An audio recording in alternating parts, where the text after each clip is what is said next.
Thank you for downloading the BBQ Central Show. Maybe you're listening to this now because you missed the live version Tuesdays from 9 to 11 p.m. Eastern Standard Time. The BBQ Central Show is brought to you by these sponsors, which I am extremely grateful for. The BBQ Guru, makers of automatic temperature control devices. Their website, thebbqguru.com. Big Papa Smokers, creators of some of the best rubs out there and retailer of many different grills and barbecue products. Their website, bigpapasmokers.com. Butcher's Barbecue, creators of injections, rubs, and seasonings. Their website, butchersbbq.com. Green Mountain Grills, some of the best pellet cookers out there on the market today. And their website is greenmountaingrills.com. Also by Cook Shack, some of the best industrial electric smokers out there today. Also pellet cookers as well. Their website is cookshack.com. Cookinpellets.com. If you want to fire those pellet cookers that I just talked about, visit cookinpellets.com to buy your pellets right now. Also, by the Chops Power Injector. Forget about using one needle to inject your meats. The Chops Power Injector system has 4 needles for your injecting pleasure. You can visit them at barbecuekansascity.com. That's BARBEQUE, kansascity.com. And by the Sam's Club National Barbecue Tour, you can visit kcbs.us/Sam's Tour for results, to register your team, or to see where the next event will be taking place. And by Pit Barrel Cooker, one of the most unique and efficient cookers out there in the market right now. Visit their website at pitbarrelcooker.com. And by Unknown Barbecue Accessories. You can visit them at unknownbbq.com/shop.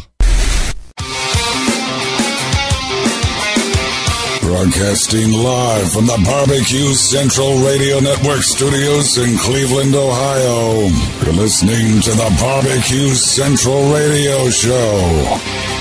Once again, here's your host, Greg Rempe.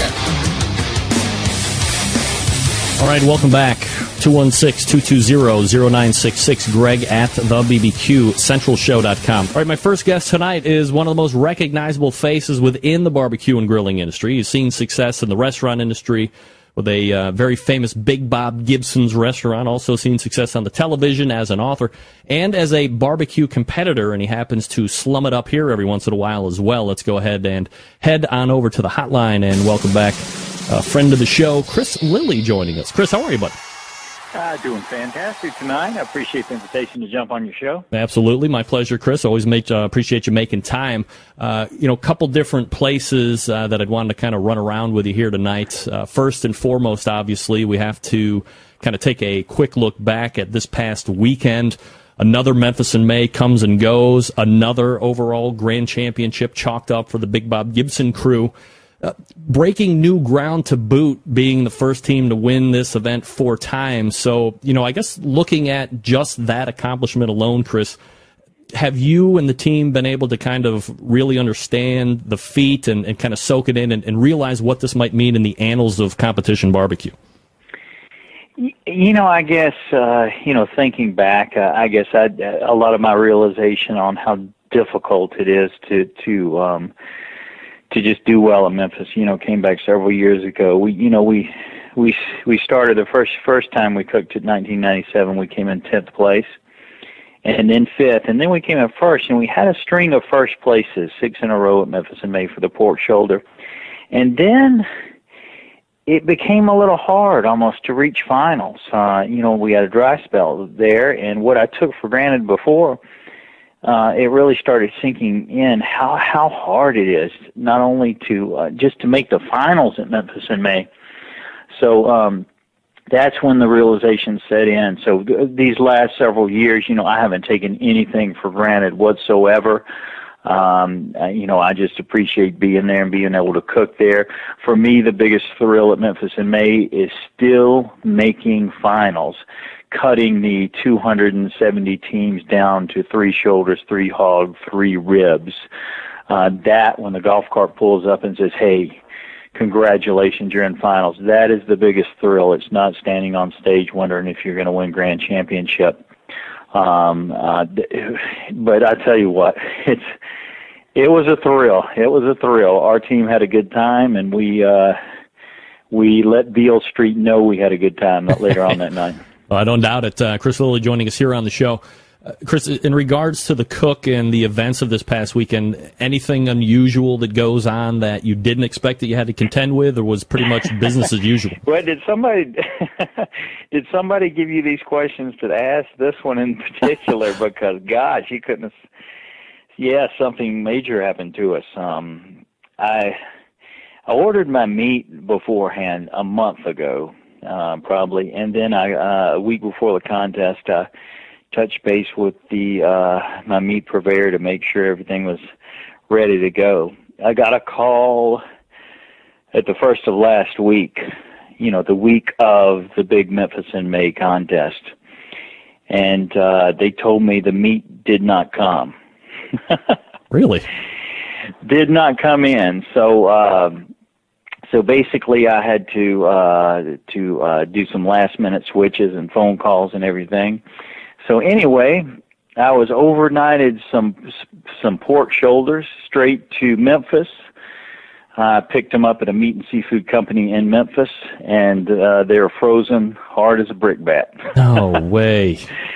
So yeah, I cooked Memphis in May with frozen shoulders this year. So take that for what it's worth. I'm usually a huge proponent of, especially in pork, to cook fresh, and choose according to color and marbling, and that's a big one for me. But this year we cook frozen shoulders. Wow! So this is going to be the new fad that is running around the competition. See, frozen shoulders, ladies and gentlemen. Chris Lilly putting it to the test and winning.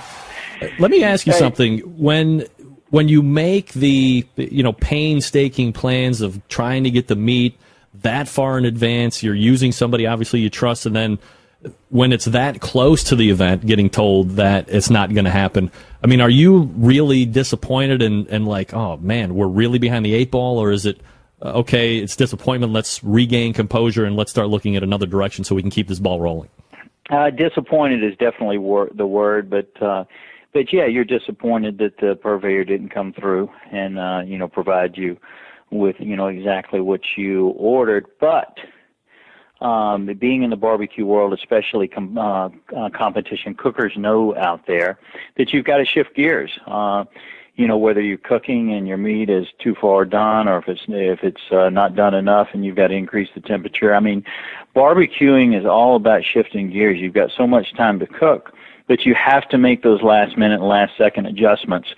In contests, whether it be Memphis, the big one at Memphis in May, or any KCBS contest, I continually make adjustments during my cook.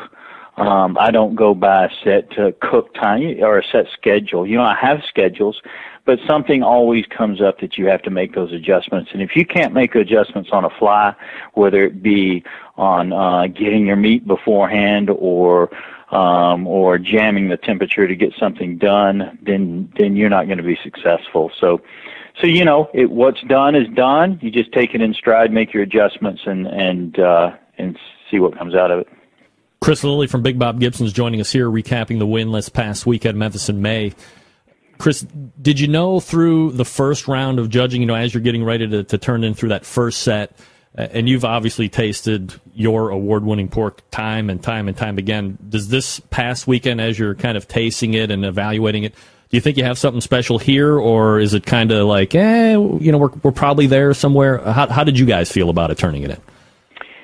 We felt great, without a doubt. Last year we made the finals. As a matter of fact, we were. They don't do a reserve grand champion at Memphis in May, but we actually were the reserve grand champion. We missed grand by, I think, like 0.43 of a point, something like that. So we lost to Sweet Swine of Mine, fantastic team. They cook a great shoulder. So they were first in shoulder. We were second, but our score was pretty high in itself. So I felt good going into this one. We're going to fire back the same thing. I made a couple of adjustments on my cook time and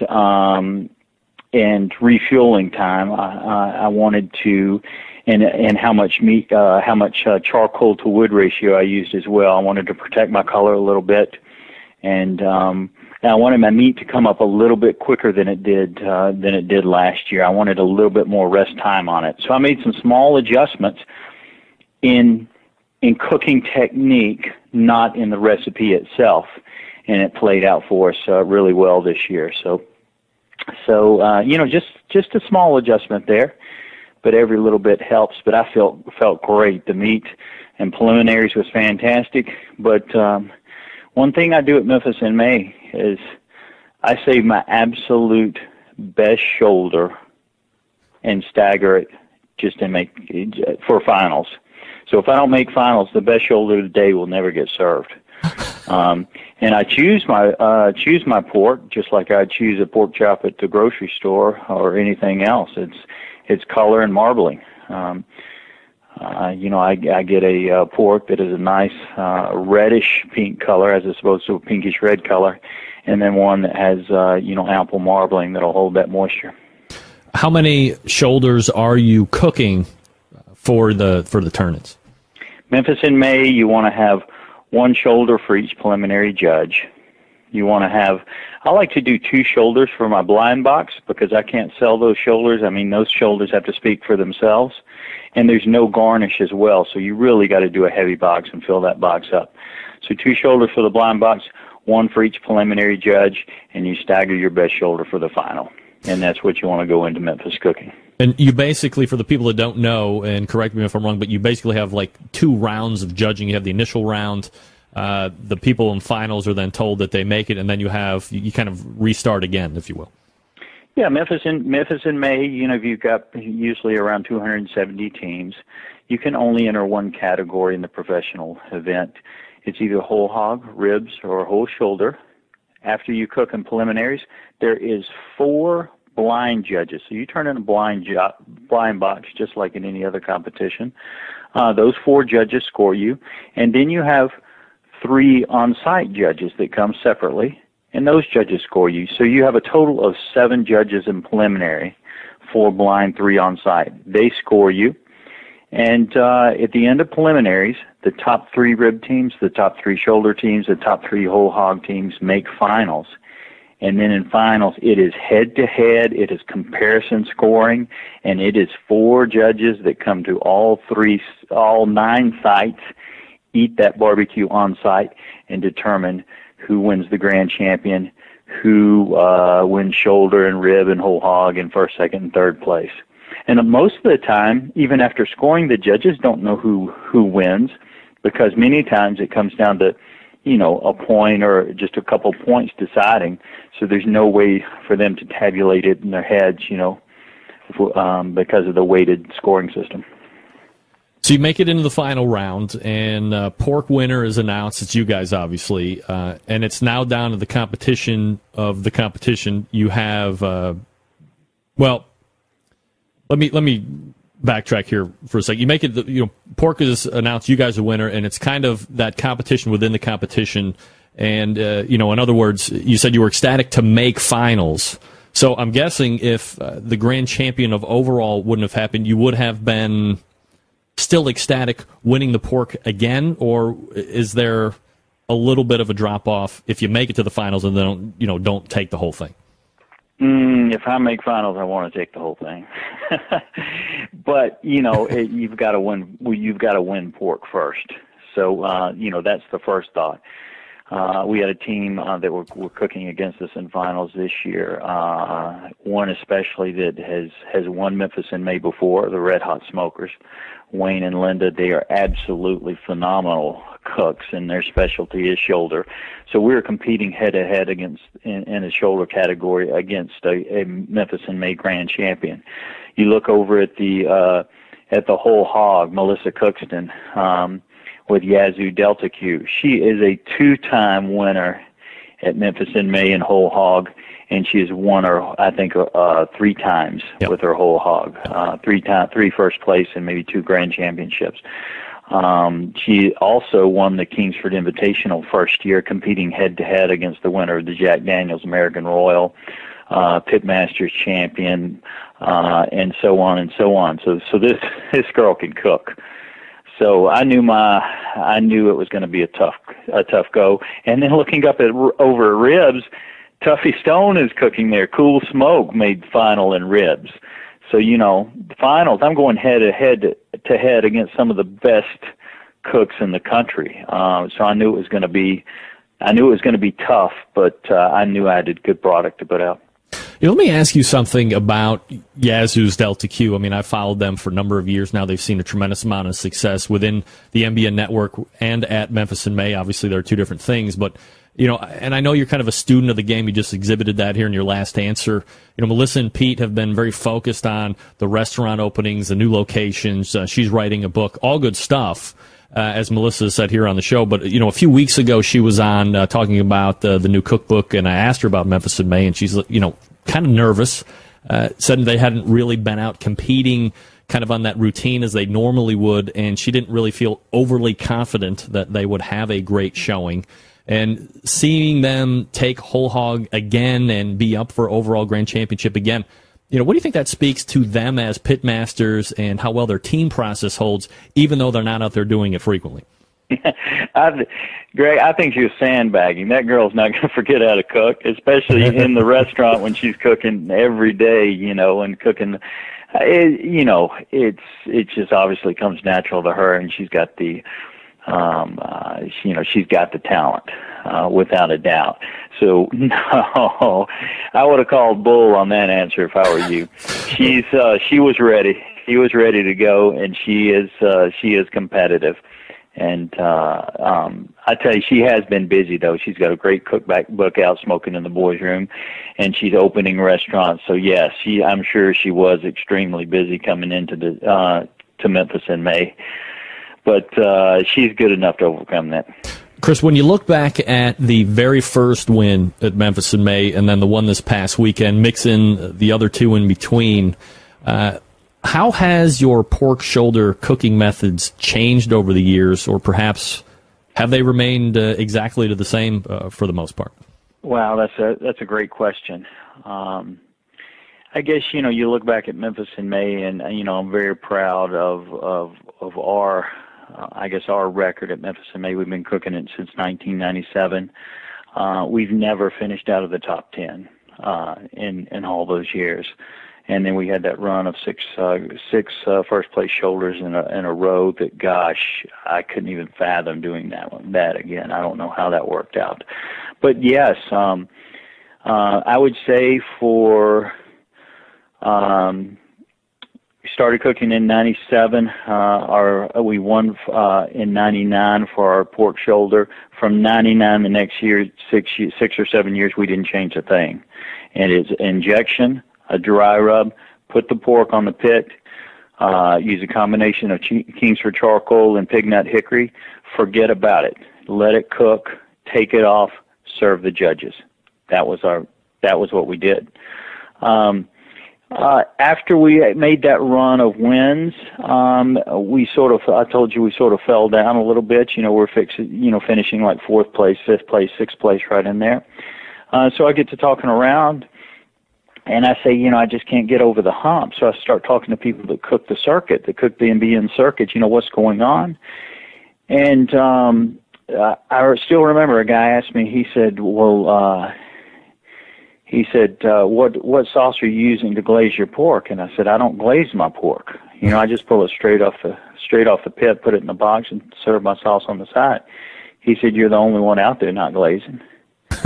So that sort of woke me up. I got to keep, if I'm not going to cook as much as these other teams, I got to keep my thumb on the pulse and start asking more questions and talk to more people that do. And the first year we went back to glazing was 2011, and that's when we won the grand championship again. So it takes.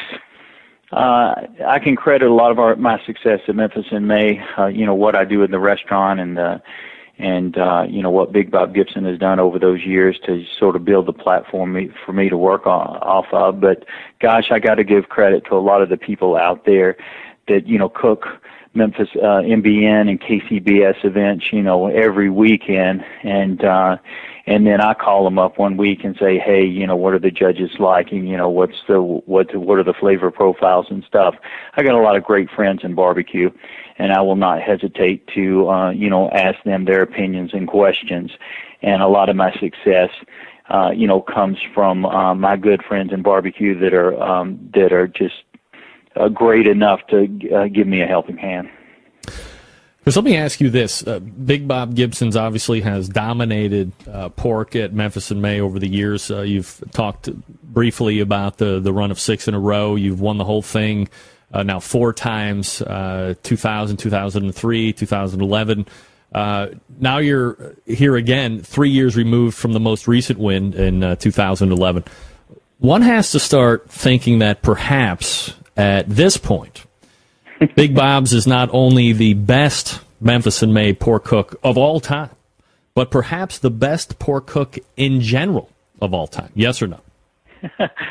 I thought you were going to say it's about time you started cooking another category at Memphis in May. Why would you? You know, we've talked about that, and I've tried, but I'll blame it on my father-in-law, Don McLemore. He was Big Bob Gibson's grandson. I'm going to blame it on him and say he won't let me. I would stick with what's winning myself, but yeah, I tell you, you know, I don't know. There's so many great pork cooks out there, and it's definitely our specialty, and has given us, you know, probably the most success that we've had. Well, without a doubt, at Memphis in May. You know, it's a pork that we've actually won Jack Daniels with, and we won at the American Royal with our pork. So, but it hasn't been quite as consistent, you know, in KCBS contests. And, you know, I'll attribute that to, you know, it's different at Memphis in May, in that, you know, a lot of times you serve the pork right off the pit at Memphis in May, where KCBS, you have the chance to alter it with, you know, taking it off and pulling it and doing sauces and dry rub applications and stuff like that. Mm-hmm. But when the judges come on site, they sort of keep you honest. You know, they see the whole shoulder on the pit, they see you pull it off, and you break it up for them. But we've done, you know, all in all, we've done pretty well across the board, and I can't complain about that. But I love to cook pork. I will say this, I can attribute a lot of my success to that's what we cook every day in the restaurant. We cook whole pork shoulders, and that's, you know, that's what we do. We cook a lot of pork. So, you know, some of the teams out there that definitely don't get the practice that I do of cooking pork every day in the restaurant. So, you know, a lot of that things goes back to Big Bob Gibson.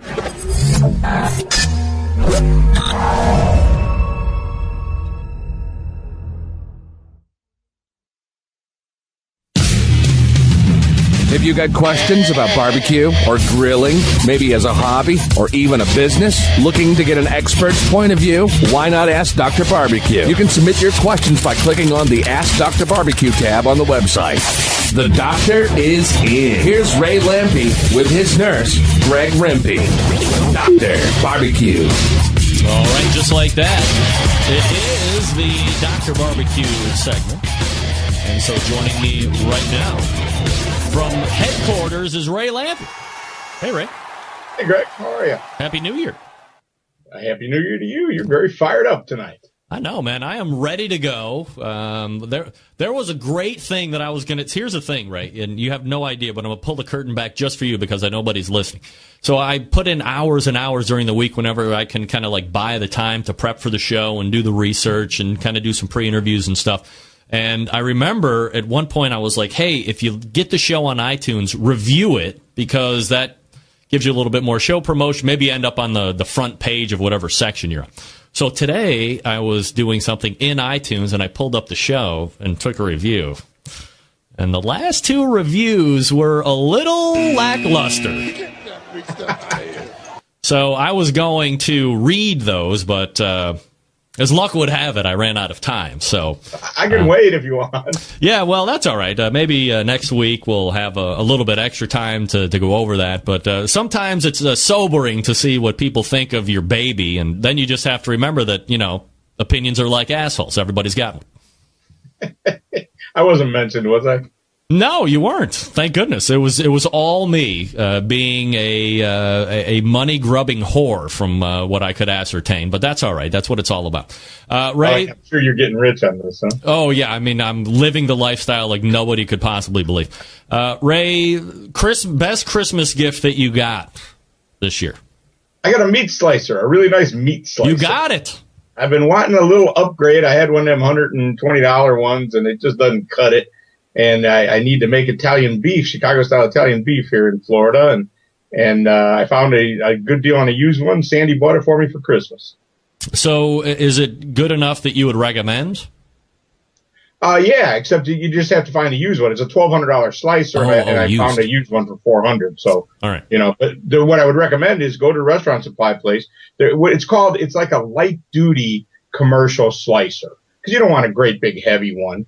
And it's like a third of a horse. It's a nice slicer. It would cost about $1,000 new, but you should be able to find one in a used restaurant supply store, and you'll be glad you did. All right, Ray got his meat slicer, because I remember last month you were like, "Man, I really want a meat slicer." So I'm glad Santa got it for you. That's great. All right, so let's go ahead and I got a small handful of Facebook questions here that we posted, and some are beginner stuff. Some I have no idea how you're going to answer, but that's why you're the doctor. You're well versed and educated here. So the first one is from a guy named Jason King, and he is asking, has Ray used the Kamado-style rotisserie inserts? And I believe there's a name called like a Kamado Mate that's probably generic to the ceramic cookers. And if you have, what do you think about it? I haven't used any of the recent wave of them. I had one years ago. A guy, as you can imagine, people try to sell us everything you can imagine, a big green egg. And a guy sent some over that was a prototype, and all it was a bushing that you stuck inside the lid. So the lid just rested on this bushing, and it was just a straight rotisserie like a gas grill would have. Well, it was nice and all, and it kind of worked, but it's pointless on the big green egg to me. Why would you don't need that on a big green egg. The way the thing cooks, it just doesn't matter. Guys just want to have cool gadgets. So I haven't tried any of the new ones. I sort of figure I'm going to have the same opinion of it, that it's just a lot of flash for no real reason. I just honestly, and I know it sounds like I'm a suck up, but after 12 years of cooking on a green egg, I just am not looking for anything to make it cook any better. I think it cooks really good.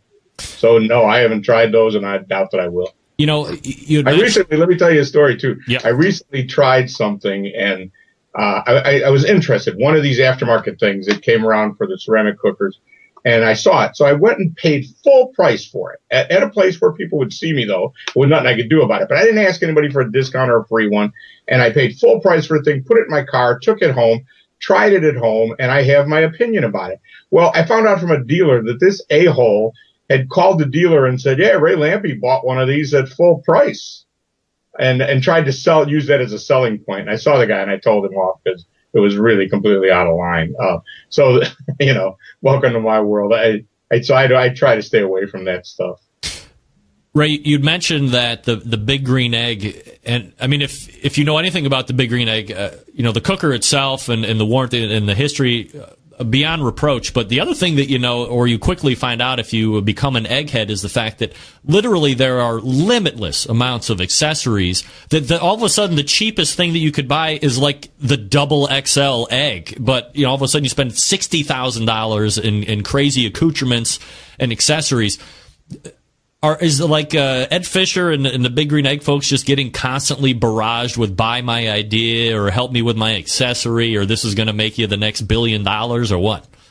I don't know about anymore, probably. Back in the day, they were a lot more accessible, and they did constantly. And some of it's cool and some of it is just out there. Never fails when I'm in a group of guys with big green eggs. You say, how many engineers or IT guys are in the room? And half the room is engineers. It's just for whatever reason, it just clicks for those guys. So they buy it. They can afford the $1,000 to get one. They bring it home. They're the kind of guy that gets it and will buy it. But then they get it home and they want to fix it for us anyway. So it's just funny. But they still like it. And they just love gadgets, and they love inventing them, and they love buying them, and they love using them. And, to me, it's not my decision, but some of it would make sense for us. Some of it is just crazy. Although there's been some crazy stuff that sold a lot more than I ever thought would. I told Shotgun Fred, that the Guru was a really bad idea, that nobody needed that thing. Yeah. So apparently I was wrong about that one. Yeah, who's laughing now? All right, next question is from Scotty Johnson and says, can you ask Ray what his most memorable experience was being on the board of directors of KCBS? Now, let me point out something. For the people that don't know Scotty Johnson, his foundation is spectacular, CancerSucksChicago.com, and if you haven't heard about it and you're in the barbecue community, you're living under a rock.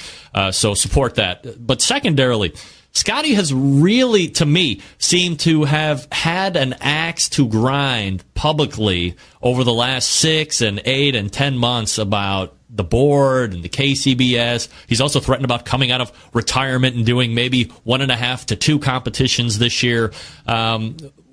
What's his deal with the board? I hadn't noticed the chip on his shoulder. He seems fine to me. Really? I don't know what you're talking about.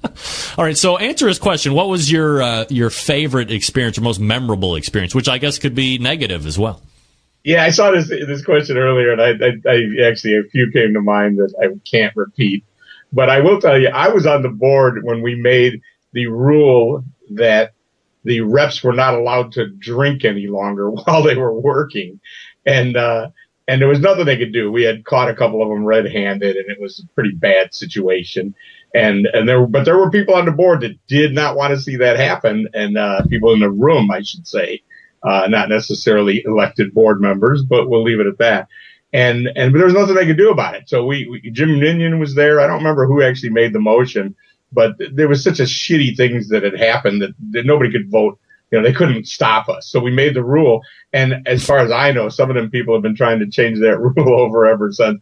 But in what possible way does it make sense for the people that are officiating the contest to be able to drink? So that's a moment that was pretty bizarre, and you'd be amazed how uncomfortable the whole situation was. But I'm pretty proud that we did it. I mean, it sounds tongue-in-cheek for me to say, but that has to be kind of a galvanizing or defining moment, because, I mean, think about it now. If you had judges for the amount of expense that these guys are going through, and the expense of cookers and the expense of the meats and the expense of getting out there, to have guys that might be half in the bag or worse in a judging tent and their palates are completely dusted off because they've been sucking back on grandpa's old cough medicine for the last, I'm talking about the reps, not the judges. The judges, I think, were never allowed to drink. Oh.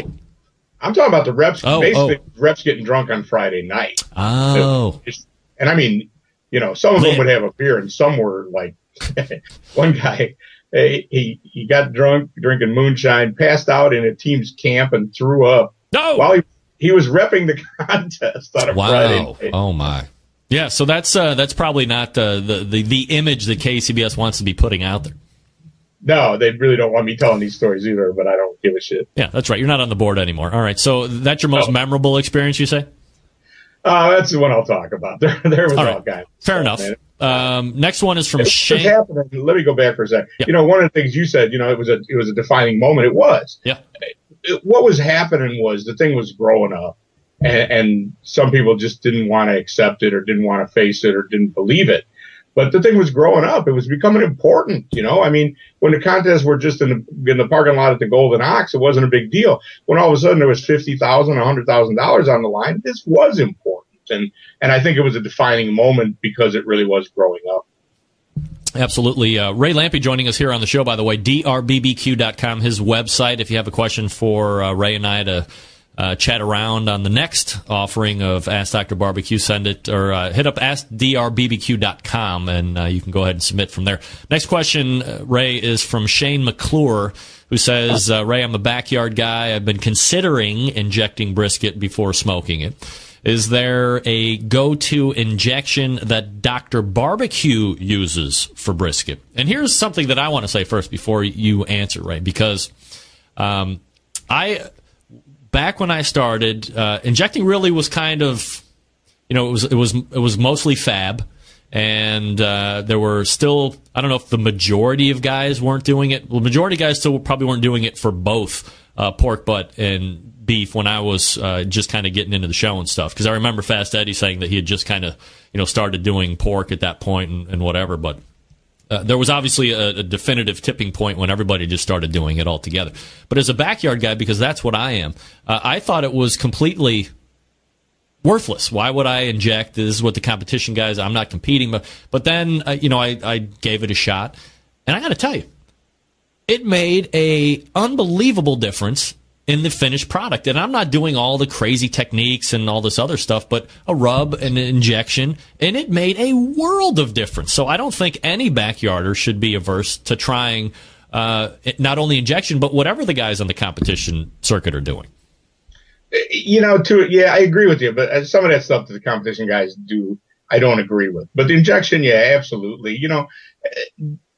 I go back to the early days of this. We were trying to figure out how to make our briskets better, and along came Joe Ames, and Joe Ames created Fab B and told us all this, explained it. I had conversations with Joe in the early days, and he explained what this was about and what it would do to the brisket. And if it didn't do it, we were winning. If you ever watched that first year of barbecue shows when I was cooking against Myron, and Ed Royth was talking all this shit about he didn't like that stuff injected in the brisket. And I was laughing because I injected a bunch of Fab B in my brisket, and Myron injected a bunch of fruit juice because he was, at that time, Myron was really just a pork cook. And I kicked his ass, and it was obvious that this was different, and it really worked. And then I was a test pilot with David Busca when he started to make the products that he's making now, and tried some of that stuff. That's why I really have a hard time. Last year was the first year since the 80s that I did not cook a barbecue contest. And I just don't have the drive anymore because we were really test piloting this stuff. It was brand new. When I started, there was no such thing as buying a rub. You had to make your own, and I hate to sound like that old guy, but I just kind of bored by these guys that just do the exact same thing with a bunch of products they buy every week. It just doesn't look like that much fun to me. I like to cook. I call them technicians, and I know that's probably not very nice, but that's what I think of it.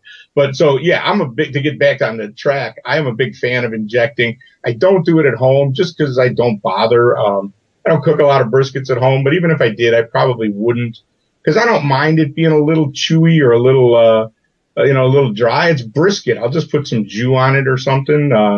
I understand how brisket is, and I'd rather eat it, not inject it. For a competition, I would never not inject it. And if I was using it, I would use, what's David's stuff called? I'm spacing out.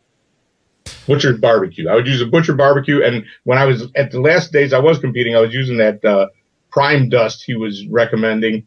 If I was you and I was wanting to cook injected briskets, I would call David and ask him what he's doing these days.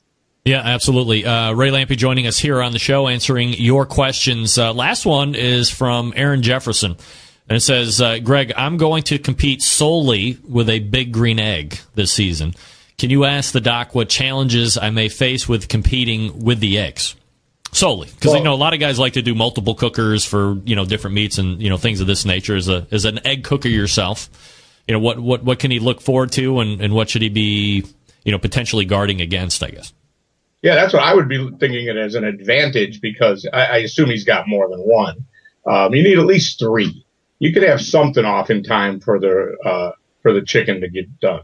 But you need at least 3 of them to do it, I feel. You have your brisket on one, your pork butt on one. Although I once won a cook-off in Wisconsin with a large egg and a medium egg, but I had to get the stuff off really early. I got lucky and it worked out. But I don't see any disadvantages to it. I mean, you got to move the eggs around, but take out wheels. They got that round thing you put on the bottom and rolls around. I strap them to the wall. I've hauled them all over the country. I just don't see that as a problem. I just don't see any problem with it at all. I think you're in good shape. Just as long as you got enough, you need 3. You need 1 to cook a butt or 2. You need 1 to cook a brisket or 2. And you almost need a 3rd one to be able to start your ribs. You can't count on all that stuff being done, but you can count on it being done in time for chicken. So I think 3 eggs will do it. 4 is even better. I think you're fine. Do you suggest, and I'm not mentioning this because they're the longest running sponsor of the show, but do you suggest any kind of a pit temperature control device, or do you think that in the beginning it's up to the pit master to really learn the fire management and the drafting of a cooker regardless of what you have before you get into that stuff? No, a year or 2 after I told Shotgun Fred that it wasn't going to work, I became a big fan, and I've used Barbecue Gurus ever since. Now I got a drawer full of them outside for competing. I would always use them because you just don't want to give yourself that error. You just can't mess up, and you want to stay right on temp all night. You want to turn it up 10 degrees, you can, without a whole lot of fuss. I think I'm a big fan of those things for overnight cooking all the time. Ray Lampe joining me here on the show. drbbq.com is his website. Ray, we got a couple of minutes left, so I want to circle back to something that you said when we were talking about the injections. You had mentioned kind of offhandedly that there were some things going on in competition barbecue right now that you don't agree with, and I was wondering if you couldn't, list a couple of those out. Yeah, I'd be happy to. I had the pleasure of judging the Jack this year, the American Royal Invitational. What else did I judge? I've judged, I've been out there and judged some of the top food in the country this year. And, it's so similar for one, everybody's nobody has and I don't know, it's probably a smart thing to do, but I just hate that everybody's doing the exact same thing. Nobody uses straight blues hog anymore. And I know there's a bunch of knockoff blues hogs, but they've all got that hint of that flavor. This stuff's exceedingly sweet. I mean, some of it was just ridiculous. And the pork, I mean, what is going on with that? What the hell is all those different pieces of the pork butt? That's ridiculous. It all kind of tastes and feels the same.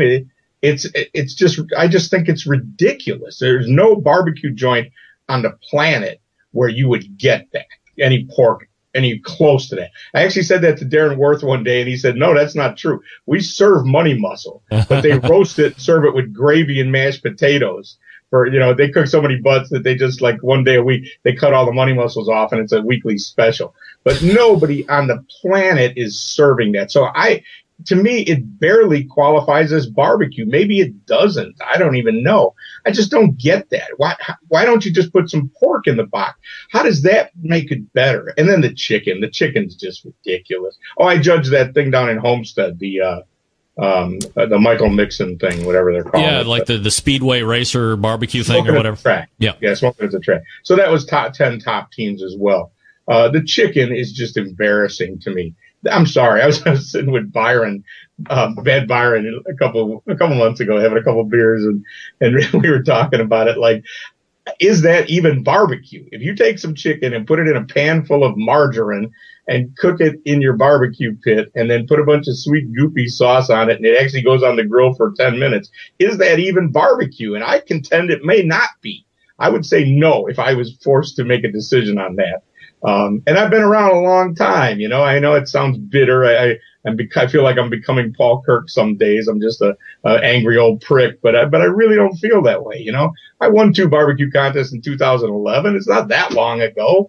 I just feel it's gotten so and you can't blame you. You spend a lot of money and these guys go cook so much. You can't blame them for not wanting to do different things and lose. It's just a shame that it has somehow evolved to that, because there's no rule that says you have to turn in thighs with mushy skin. But there's a whole lot of judges that will talk about the bite through skin. Fuck that. It's chicken. When I put chicken on my smoker, sometimes the chicken's crispy, sometimes it's rubbery. So what? That's what smoked chicken is like. It's not mushy.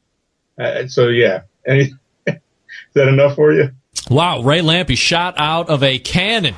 Boom, bring it. Hey, I'm serious about that stuff. It really does bother me, because I wish that they needed to, or still need to adjust the rules to reward a little bit of creativity. I see almost none. And I think it's wrong. Yeah, I totally agree. And I've railed on the same ideas and what's happening out there for what seems to be years now. We're talking with Ray Lampe, Dr. Barbecue. He is joining me for the monthly Ask Dr. Barbecue segment, a great one to kick off the beginning of the year in 2016. And we will do it again in the Lovers Month of February. Ray, thanks for coming up. Always a pleasure, Greg. Talk to you soon. All right, there he is, Ray Lampe, Dr. Barbecue. Wow. Look out, ladies and gentlemen. Ray Lampe has something to talk about tonight, and it is the craziness of what is deemed competition barbecue. Whew.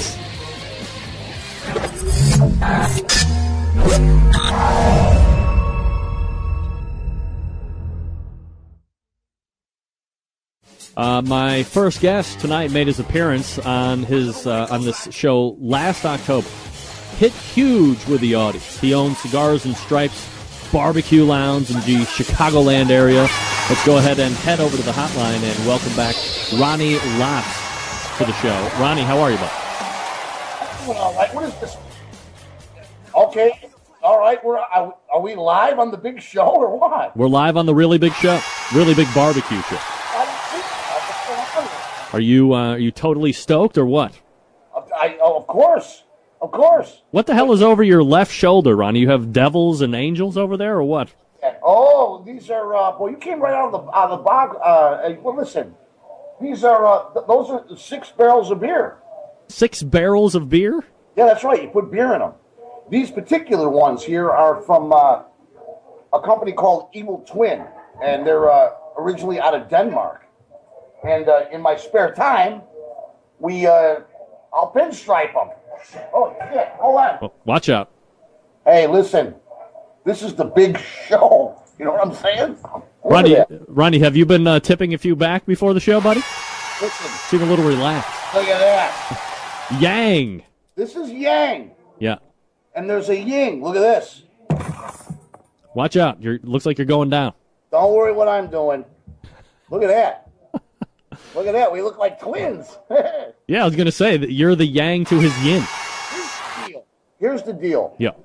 Because I have made the giant mistake of opening a barbecue restaurant, I need salvation.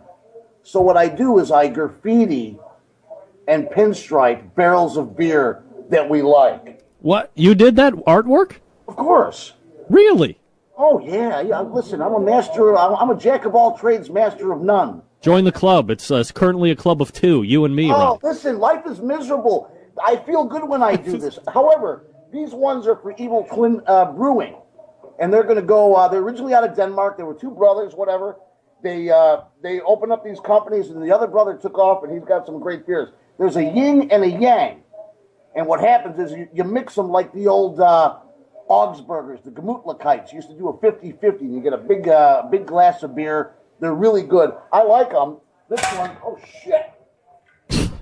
Watch out, Ronnie. You're going to hurt yourself. Now. Yang. That's yang. Yeah. All right. Hey, you want to see the yin? Is that a loaded question? You want to see it or not? Yeah, let's see the yin. That's the yin. Look at that. You're quite the artist. Yeah? Yeah. I should have stayed pinstriping. Don't open a barbecue restaurant, whatever you do. All right, we'll get into that in a second, Ronnie. Calm down and let me get back my show. Shut up for a second. All right, now look, for the people that don't know Ronnie Lotz, or they aren't frequenting the neighborhood, coming in and partaking in your beers and your barbecue restaurant stuff, if you could give us a quick abridged version of kind of how you got into this whole business of, was it a restaurant first? Was it a bar first? Did it all happen at the same time? Just the short version. Oh, man, we did this last time. Here's what happened last time. There was such a lag and a delay that I just rambled and rambled. I know it's hard to believe. Yeah, it's not happening right now, for sure. Well, I know. I'm trying not to. Look, I used to cook for a bunch of wrestlers, and then for some reason, barbecue, it just felt right. And then I don't know, did a lot of things. I opened this cigar store, behind the studio where I was pinstriping cars. I worked with these wrestlers, whatever. I started cooking. And I moved here. And here, at Cigars and Stripes, is where I made the biggest mistake of my entire existence as a human being. Wow. That is certainly some declaration. Listen to me. You're on the big screen right now, Mr. Remke. I can hear me in the background. Oh, well, good. Because you know what? I actually have guys in here with handmade spice. They're passing it around like I don't know what they're doing, but they're like trading spices. I'm going to tell you something. The big show, for whatever it's worth, Yep. I'm going to tell you, they came out of the woodwork tonight to see your show, and I thank you very much. Right. Yep. I got these guys here. Now, listen, this is right up your alley. You guys are into the competition barbecue. That's what you do. I'm begging those people to listen. If you're a barbecue restaurant or a barbecue competition guy, stay doing what you're doing with your friends. You know what I mean? Right. Go out on the weekend, drink your goddamn beer, and just do it. Enjoy it. I can hear him laughing back there. You're on a delay. Listen, I'm not kidding. Because once you enter the arena of a barbecue restaurant, your life is going to be an eternal hell. You'll never be able to do nothing with your life. You have read my mind, Ronnie, because this was going to be my next question. We're talking with Ronnie Lotz. Listen, right now, I don't want to interrupt you, but right now, listen, they're called themselves the Ballin' Hogs. I don't know. They had a big barbecue contest here in Glen Ellen, Illinois. They took first place out of 61 contestants. I'm going to give them a plug. Hey, you know what? They're here, and God bless it, they're spending money, and they're watching your show. I'm telling you, you're on a big screen right now. This is like downtown. Now, look, I was just talking to a guy last week who does this barbecue thing for a living. Little bit different than your setup that you have, but he's getting into a physical location soon enough. He was real big into the open-air markets down in South Central California. What is it? It seems, if I am deducing what you're telling me properly, that what you're doing in this barbecue world, the barbecue restaurant, how much work really goes into it for you? Are you somebody there? I mean, is this an act that you are putting on, and you're really there just kind of managing, but you're allowed some downtime, or are you there 24/7? Oh yeah, big act, big act. I looked at my dashboard today. I'm gonna tell you something. In the blazing sun in Chicago right now, it is -3 degrees. That was this afternoon. Now, tonight we're gonna go below 17. I'm gonna tell you something. Every single morning, mark my words, if you're a barbecue contest guy, whatever you want to do, open up your barbecue restaurant, your ass is going to be up at 5 o'clock in the morning. You're going to put your fucking ribs in. You're going to put your pork roast in and some chicken wings. You're going to like it. Hey, Gene, what do you want me to say? You think it's a joke? No. Yeah. This is what I'm telling. Everyone giggles. Oh, yeah, you have a boutique barbecue. You barbecue. Hey, everything we smoke is outside, Gene. Everything. You think I got a big, giant national pride in that kitchen behind me? You see the light? You see that kitchen? Yes. Those are goddamn guys that are in Mexico now that started to build my kitchen and disappeared. They're in fucking Mexico. He's gone. Get that big stuff out of here. I got a new cook right now. And the kid don't complain. I'm out there with him every single rotten, stinking morning. Now, you're out there cooking in the cold, the heat. It doesn't matter because you're looking to give top-quality product to the people that are coming in. I mean, let's be honest. Listen, you can throw all your pork ribs in. You can throw your butts in. You can put your wings in your little National Pride giant commercial smokers. But I'm telling you this. I don't give a shit what anyone says. I'm telling you, when I take my offset smoker, and not to mention, this is no joke. Gene, right now, it's probably, 8 degrees out? -8 degrees? Look at this. This smoker right here, Mule Tough. Yep. This is no joke. He's in, where is he, Missouri? I am launching a damn YouTube channel based on this guy. I couldn't take it anymore. I jumped in the car and I drove to Missouri. I'm going to tell you something. This Mule Tough smoker right now is holding temp. You can read all the articles you want about, the guys you get the fireproof blankets and wrap it around your smoker. This thing right now is smoking at 260. I'm telling you, man. What are you all wood? Yes. Are you all wood fire? Are you charcoal? Are you a mix? Is it gas? Listen, no one's all wood fired if they are. They're liars. You start it with charcoal and you throw your wood in for flavor. But what happens is I feed it with cherry and oak, big logs later. Yeah, absolutely. Yeah, we're wood fired. And right now, this Mule Tough, I don't care if it's -18 degrees. I don't care if it's. We were actually going to watch The Thing with what's his name, Kurt Russell. Yeah. Tonight's movie night at Cigars and Stripes after the big show, after the hockey game, But The Thing, that's like we're in Antarctica. I could take this Mule Tough smoker, and I'm not kidding with you, man. This thing holds temp. I'm telling you. Well, whatever. It's what it is. So we're cooking right now. We're talking with Ronnie Lotz. He is the owner of Cigars and Stripes Barbecue Lounge. You can find him on the webs at cigarsandstripes.com, all spelled out. Ronnie, you are somebody who has put together a menu. What's the best seller on the menu? When people come in, if people are being referred, what are you getting the most requests of? Well, obviously the chicken wings. I mean, they're not deep fried. You know what I mean? You think I go to the restaurant Depot and just get like a deep fried breaded chicken wing that you can just drop in a deep fryer? I get them fresh. I'm telling you, get them fresh from the market every goddamn day. And then like today they delivered. You believe they delivered 10 boxes? Whatever. How much weight of chicken wings are you going through a week? Don't lie like I know you want. Listen, I'm not a liar, man. I'm telling you, I'm doing about 80 pounds a day. That's not a lot. Wow. That's whatever. Hey, listen, man, divide it up. You know what I mean? For me, that's a lot. My friend said he made a gag. He said, oh, you're a boutique barbecue. Yeah, but we cook everything outside, pal. Everything. I don't care what you have is cooked outside. And I think there's a big difference. Let me tell you, if I take a rib tip or a rib and I throw it in the National Pride, hit the button, and get the 17-year-old kid to go, oh, bread them, and then hit the button, and then walk away and come back 4 hours later, there's a big difference between in my offset cooker. You want to make ribs? You throw the wood in it and you watch it. You know what I mean? Yes. I'll tell you something. When you bite into that rib, Gene, it is what it is. Ronnie, let's clear something up here right now because I'm getting a lot of instant messages. I think one thing is happening, and people think another. Are you calling me Gene? Are you using the letter G? J. Hey, who's the guy from Berlin? What's his name? Remke.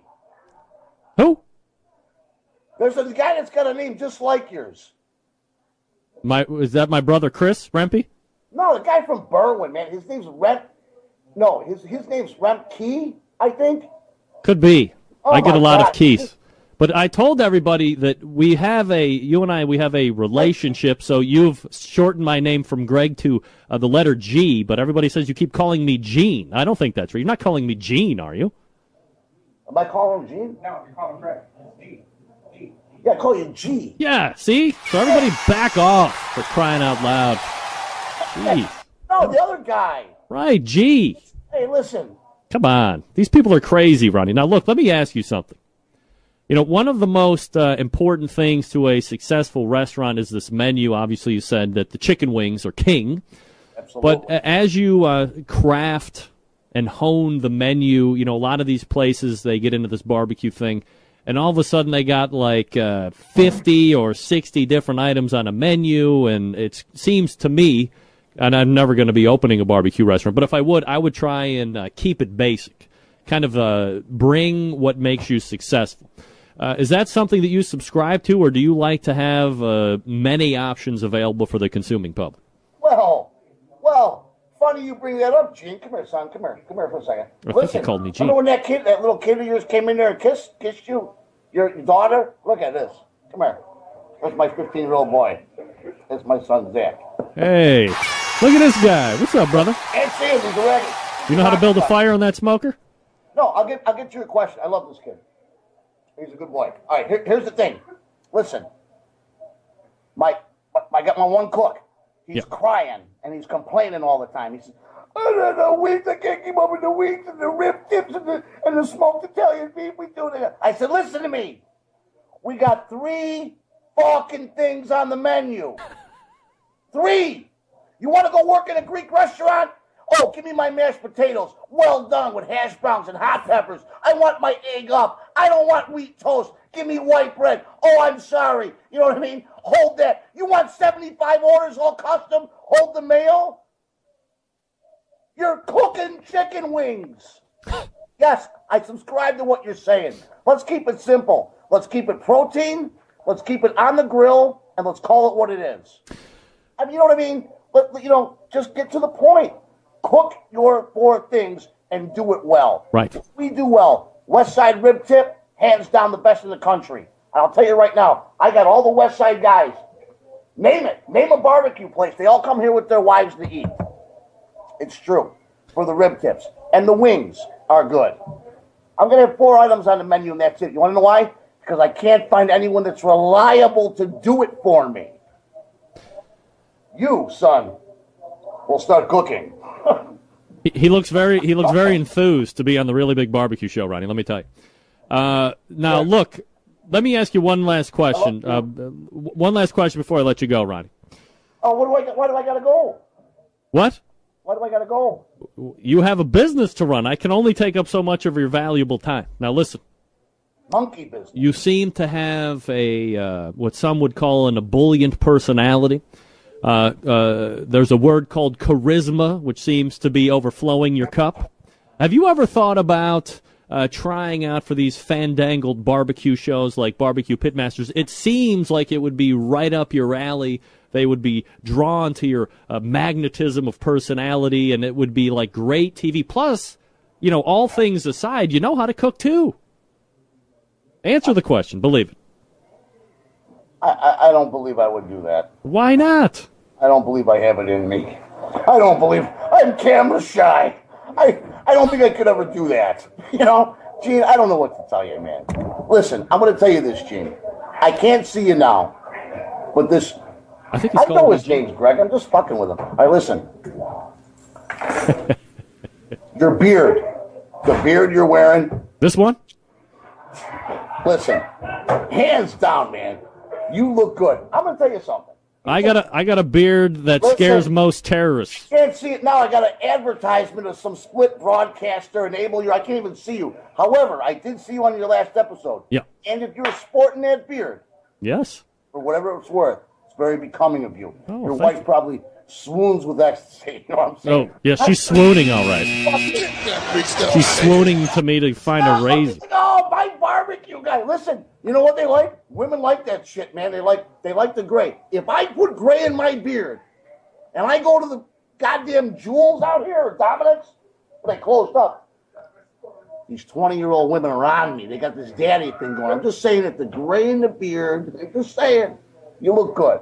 You're saying I could pull some 20-year-old strange is what you're saying. I'm saying that you look like a guy. Right. Take a piece of steak and, you know what I mean, throw it on a grill and then be like, baby, I'm going to go take the car and wash it. You know what I mean? And you got your beard going. I just think you look good with that beard. Keep going. Ronnie Lotz is joining us here on the show, owner of Cigars and Stripes, Barbecue Lounge. If you're in the Chicagoland area, first visit the website, Chicago... Jeez. Cigars. Major announcement. Hold on. Wait a second.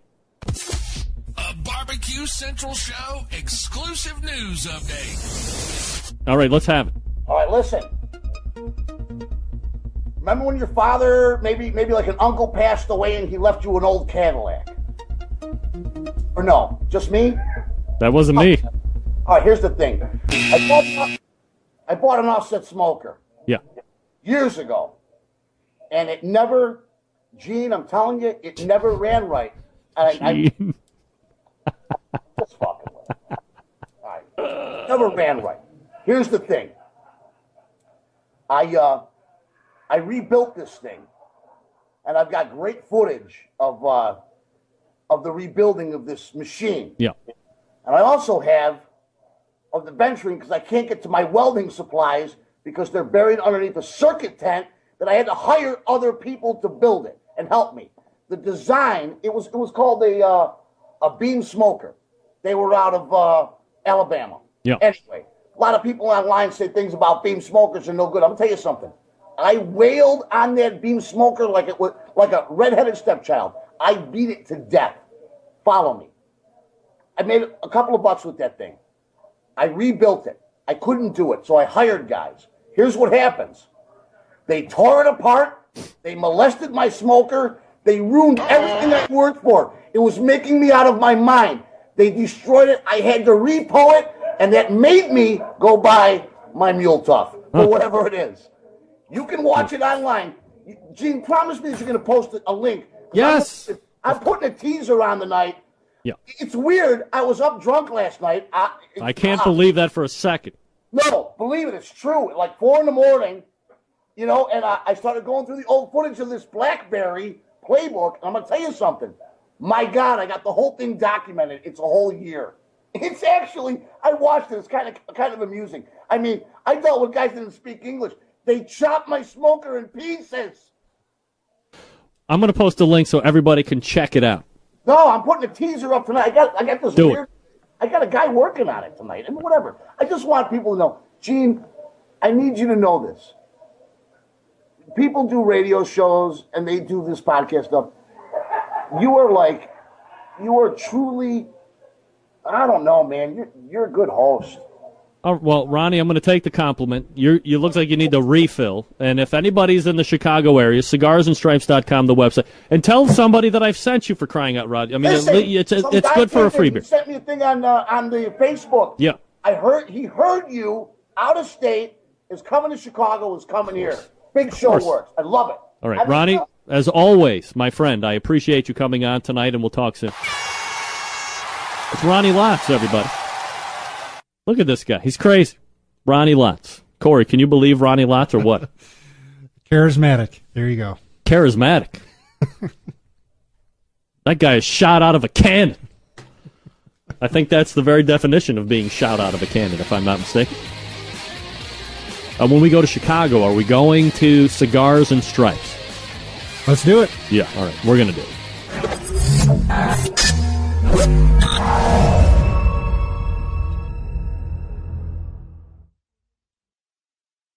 Here we go. Winery or rehab? Let me get the song up here.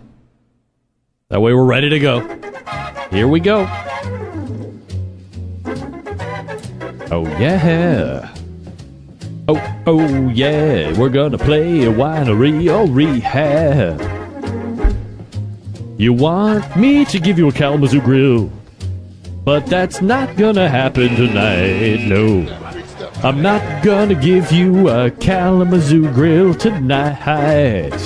You're gonna have to take 40 pounds of pellets instead of a $50,000 Kalamazoo grill. Yeah, baby.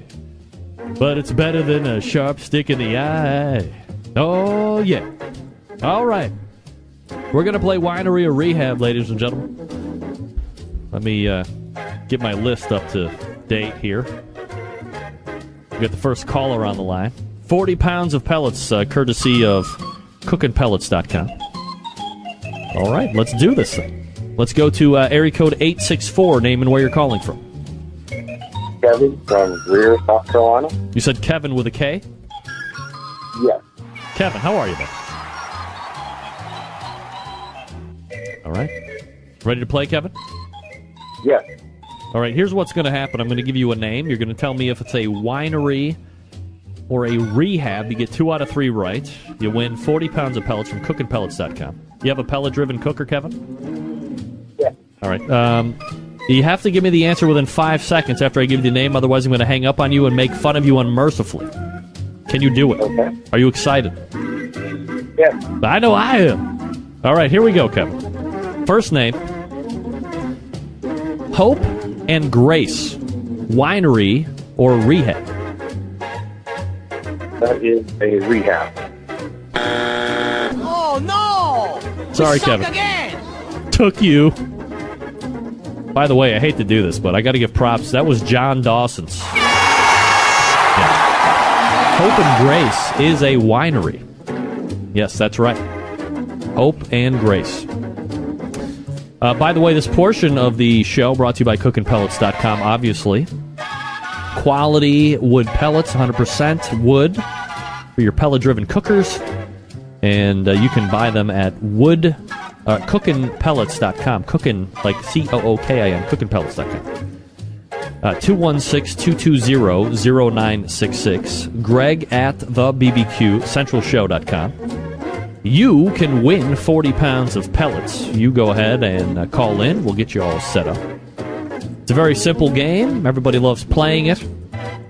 Don't lie like I know you want to.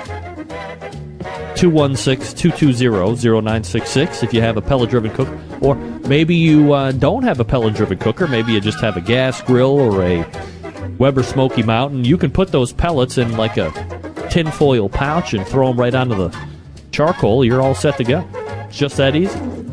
All right, area code 317, name and where you're calling from. Brian Mayo from Canby, Indiana. Hey, Brian, how are you tonight, buddy? Good.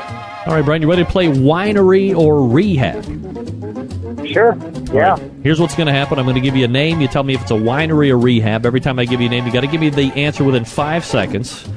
You do it right 2 out of 3 times, you get a 40-pound pellet awesomeness from cookandpellet.com. Are you ready?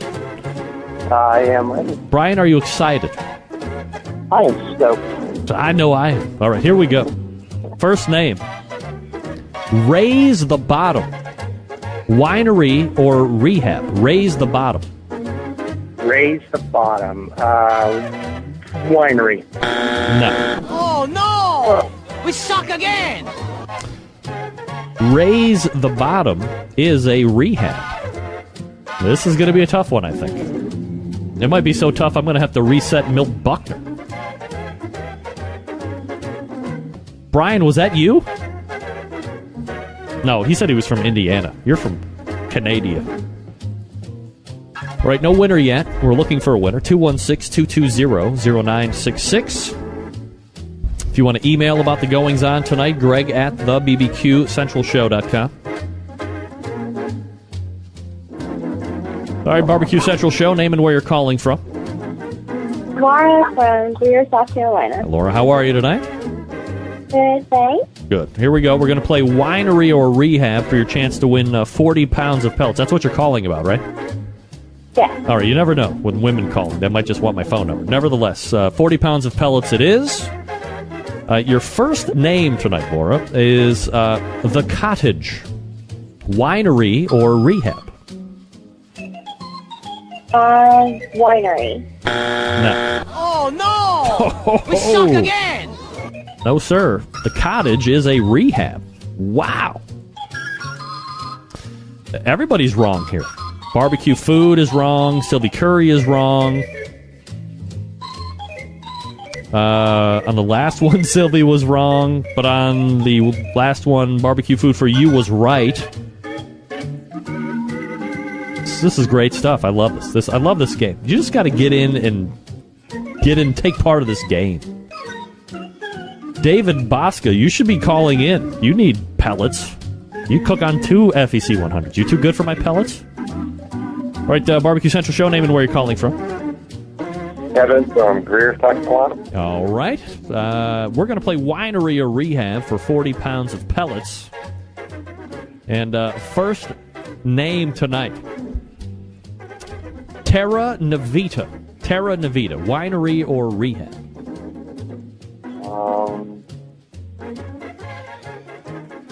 Winery. That's right. It is a winery. Terra Navita Winery.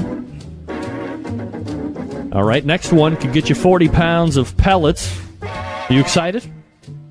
Yes. I know I am. Parma Ridge. Winery or rehab? Parma Ridge. Okay. Parma Ridge? Parma Ridge, yes. Winery. They're damn right it is. Parma Ridge is a winery. You said your name was what? Kevin Bird. Kevin Bird, all right. Longtime Centralite, Kevin. Great to have you on tonight. Thank you. You win tonight, Kevin. So all you have to do is send me your shipping info. Send me an email, Greg at thebbqcentralshow.com, and I will get you 40 pounds of pellets from cookandpellets.com, all right? All right. Thanks. All right. There he is, Kevin Bird. Look at you winning, you bastard.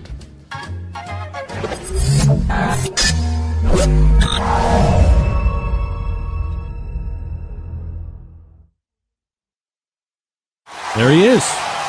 Joey Chestnut, the hot dog eating champion. Joe, you're almost a week removed from the event. Tomorrow would be the week's anniversary. Kind of help me break down the competition, like how it went, all that stuff. July 4th is for you. July 4th was awesome. It was hot out there. It was hot in New York. It was humid. But I got into a decent rhythm in the beginning. I was about a sweaty mess, but I was able to keep eating.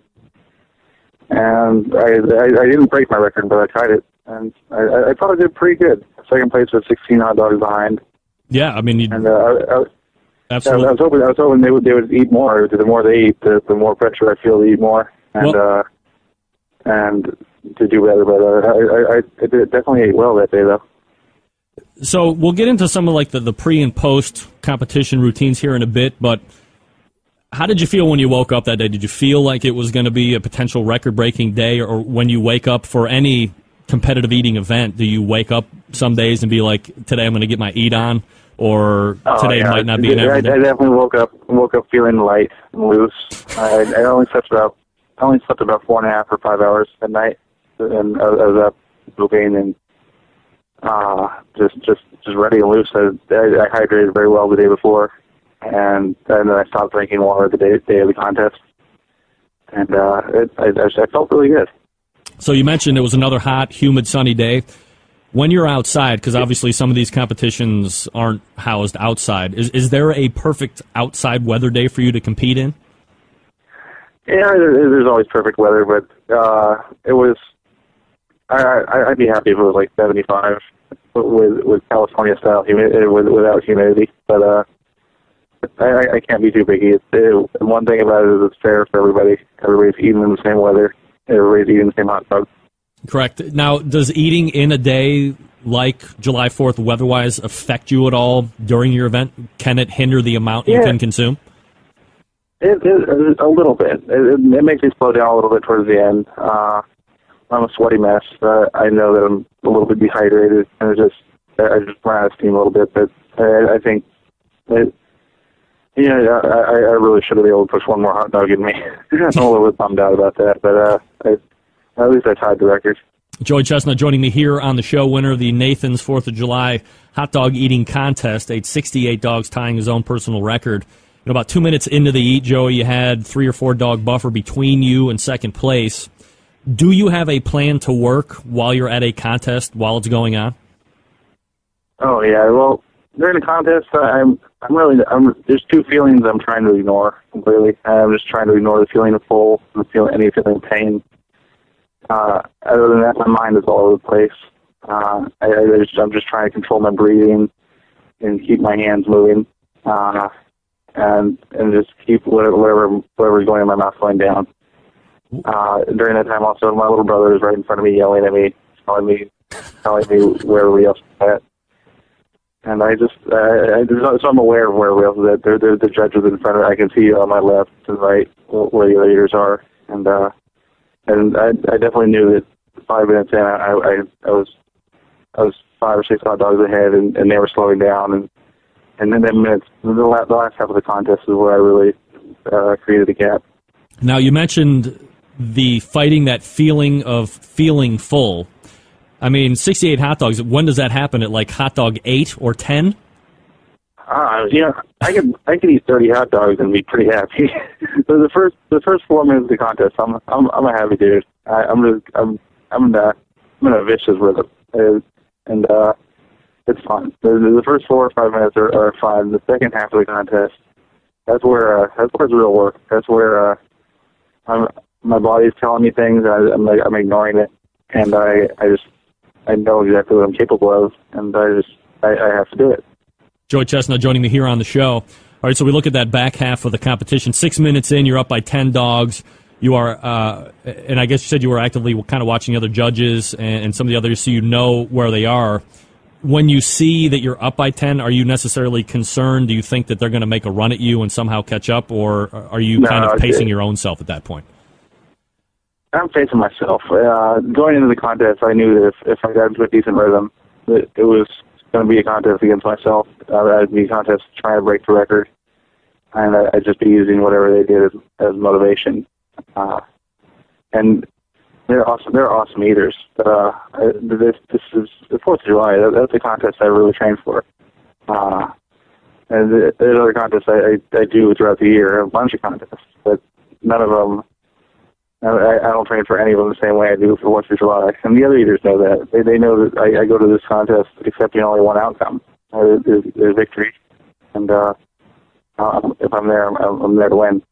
At the end of the competition, you eat 68 dogs in 10 minutes. You tie your own record, given the heat and the humidity. And look, I mean, 68 hot dogs sounds like a friggin' craziness. So was it at all a struggle to just get back to that 68? And is 68 kind of this weird glass ceiling that you might have hit in some regard? I don't want to think that. I can't. I know I've broken the record in practice. I know I did one practice. I ate all the way to 74 hot dogs after 10 minutes. My body. Last week I was proud to eat hot dogs and not only get them in, but get them down and digest them. And next year, I don't know exactly what I'll do different. I have a couple of ideas. I want to go into the contest a little bit lighter, healthier, so I don't throw down as much at the end. But the only way you can be a good competitive eater is by eating a lot. And it sounds funny, but so I have to keep the balance a little bit better next year, be a little bit healthier, but still maintain the ability to eat a ridiculous amount of food. All right, so I'm getting a lot of questions here in my instant chat room, and the one that seems to repeat over and over again is how you actually go about training for this event. I know you were on the Jim Rome show last Tuesday leading up. You said that you had eaten 80 hot dogs, within a couple days' time prior to going in. What's the process like for you? How are you training to eat 68, 70, 80 dogs? I compare it a lot to a marathon runner or possibly a bodybuilder. I get my body into a cycle where I'll do a practice contest, and after the contest, the day after, I'm immediately taking just protein supplements, and I'm on a liquid fast. I'm fasting for 3 days, getting ready for my next practice. And every time I do a practice, I try to eat a little bit more. And every time I get the food down and digest it, I know I can go up a little bit more the next time. I'm convincing my body it's all right, and I'm convinced I'm making those muscles stretch and become a little bit stronger, and getting my body used to digesting a little bit more every time. It sounds simple, and it is pretty simple. It's tough for any of it's work. Those 3 days when I'm fasting, I feel like garbage, and the day after the contest, I feel like garbage. So it's easy for other eaters to try to find an easy way to do it, but it's if you're going to do this, if I'm going to do this contest, and I'm committed to being the best I can be, might as well put some work. All right. So the other question that keeps coming up is, after the event is done, are there people running right away to offload, or are you digesting, the 20,000 calories or whatever it is, and how much weight are you putting on during the course of an eat? Oh yeah, I'm digesting it. It's very rare for me to get sick. I'll get sick. There's a couple of reasons why I might get sick if I'm not familiar with the food and I haven't digested that much food before.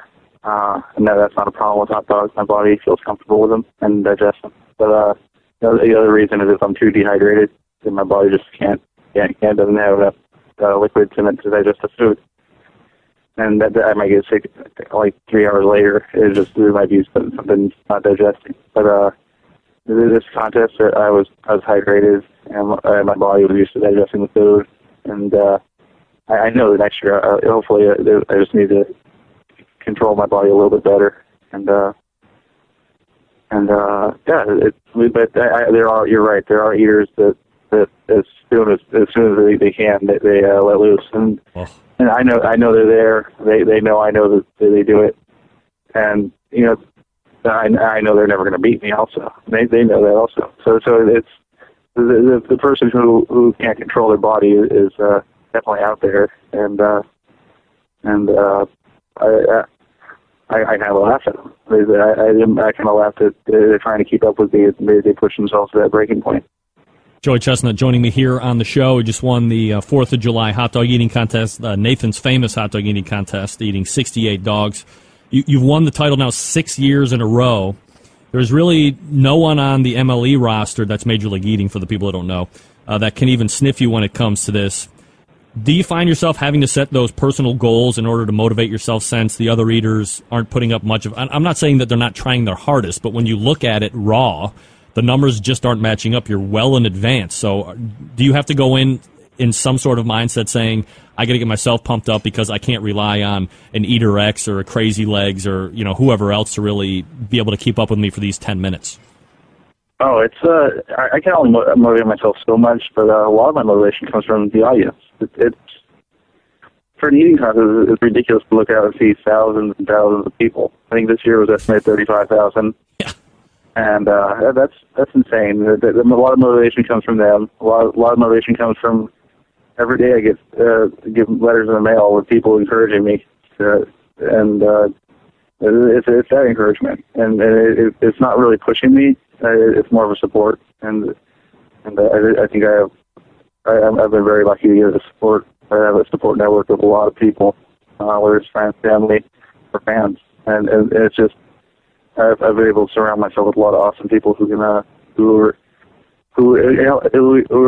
that competitive eating is crazy, but they also acknowledge that Joey, if you're doing it, you might as well be the best and push yourself and be normal. Be a normal guy that just does the best you can.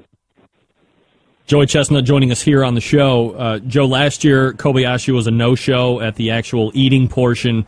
Same thing again this year. The audience and the people who follow Emily want to see you go up against him, and he continually refuses, I suppose.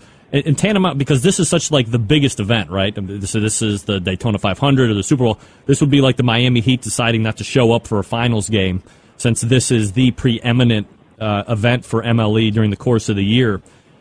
Do you know exactly like what's going on with him and why he will not get back into IFOCE and MLE eating events? The truth is, I Major League Eating, they're the organization that puts it on. There's always disputes between athletes and the organization that run things, whether it's NHL or NBA. So the truth is, in Major League Eating, they're a difficult organization to get along with, and he's I don't know if he's burned bridges, but I'm sure they still want him back to compete, and eventually he's going to come back. I think this year they started actually talking. Money numbers were made public. Yes. What they were talking about. Yeah. Now, or what about the contracts? And I think there's probably going to be a sponsor that steps up and says that they want to see a rematch between me and him. And it's probably going to happen next year, because next year is probably going to be my last. I set all my goals in competitive eating, and I've met them all except for getting 7 in a row, and that's my last goal. When I was looking, he did some type of internet interview with some pretty hot chick, and then he had his business manager alongside of him. He mentioned a figure of like $40,000 over the course of a year. But maybe I misunderstood it, because I would imagine they're probably offering all the other eaters something similar as far as contract, maybe not money amount. Did they only want him? Did they only want him to eat the hot dog contest? No, that's complete. I thought I saw a couple of reports, and one of them, the way it sounded, is they were offering $40,000 just for the eating contest, plus they guaranteed him 3 other events that would total $100,000. Wow. So they're offering. The truth is, they're a controlling organization. They don't want him to do any eating contest without them getting the cut. And it's give and take. I know that if I'm eating in the contest, there's somebody making money off of me, and I just have to know my worth and negotiate appropriately. So I guess in a way, maybe you don't kind of respect what he's going through, but you have somehow found a way. You're by far the biggest attraction at Major League Eating, no matter how much he thinks that he is, because he's just not eating in events that are getting the exposure. So at least in my opinion, you're probably more of the face, but you were able to work something out with MLE to continue on with them. I'm a pretty easygoing guy. Once I'm done with competitive eating, I'll go back to working construction management full time. But Kobayashi, he's a competitive eater, and if they take away his competitive eating, he's going to do it. He's going to try to do it somewhere else. But he's very passionate about it. there's a big part of me that thinks that, he signed the same contract for 9 years, and he was okay with it until he started losing. And maybe he doesn't want to lose, and he's making a big deal out of it now. He's trying to find a way out. But there's a part of me that hopes that, he was just fed up with Major League Eating. He's going to try to make them try to make them change their ways. And even though I don't think Major League Eating will change, I hope that Kobayashi is not afraid. Because he's a competitor. I want to compete against him. I want to have a respect for him. Joey Chestnut joining us here on the show, breaking it all down for us in regards to hot dog eating as well as some ongoings in Major League Eating. Joe, you've been doing this for a number of years now. You said next year might be the last because of all the personal goals that you've been able to attain. This isn't the only event you do every year. You do a number of them. Have you given any consideration to the fact that you may or may not be unknowingly doing some type of long-term damage to your body by eating like this? I go to the doctor pretty regularly, every 3 or 4 months. While I'm training for Nathan's, I go twice in that 6-week period, just to make sure everything's working well. And so right now, I'm really confident that I'm not doing any damage to my body. I'm 20 years old, so I've been very lucky. I still recover quickly from contests. My body adapts to the food when I'm training with it. But you're right. You push your body to the limit. You push your body to the limit, whether it's in marathon running or boxing or anything. You're hurting it to a degree, and I'm aware of that. But right now I'm happy and healthy. And as soon as I start to see some negative effects, the first time I see it, I have no problem walking away. All right, Joe, 2 more questions here before I let you go. You're the premier eater right now in MLE, number 1 ranked. You're winning 6 in a row for hot dog eating contests. Can you pick up chicks doing this? Oh, my God. Yeah, I've been very lucky. Really? Yeah! Oh, my, it's ridiculous. Women, the competitive eating in general, they don't like that. It's ugly. But they like a winner. They like a guy that goes out and takes care of business. And I'm that kind of guy. If I say I'm going to do something, I do it, and I follow through. And they like a guy that is a winner. And my girlfriend, she's awesome, but she's way out of my league. She's not attracted to competitive eating, but it definitely she likes that I'm a winner. Construction management, Joey Chestnut couldn't have pulled that girlfriend, is what you're saying. No, oh man! Before competitive eating, I was super shy. I still am shy. I'm a normal guy, engineer. And it's just I crunch numbers, and now I was a shy. I still am shy, but I do a lot better than I should. All right, Joe. Do you want to do my Survey Tuesday questions with me before I let you go? Let's do it. All right, here we go. Question number 1. This might seem a little redundant. How many hot dogs could you eat in 10 minutes?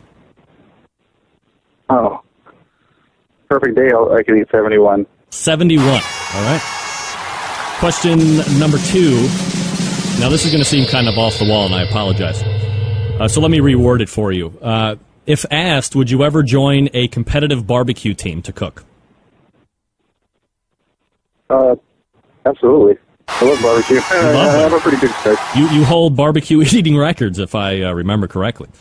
And I put down some pulled pork pretty easily. That's right. Question number 3.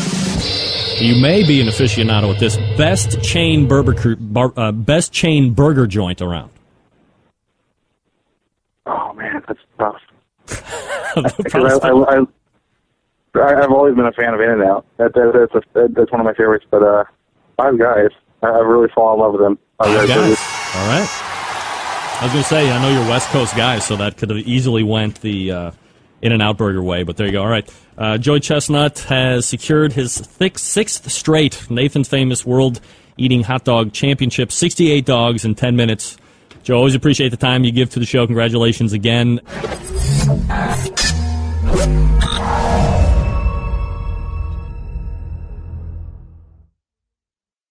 This is how you don't go off of the diving board, folks. It is very important that one remembers that.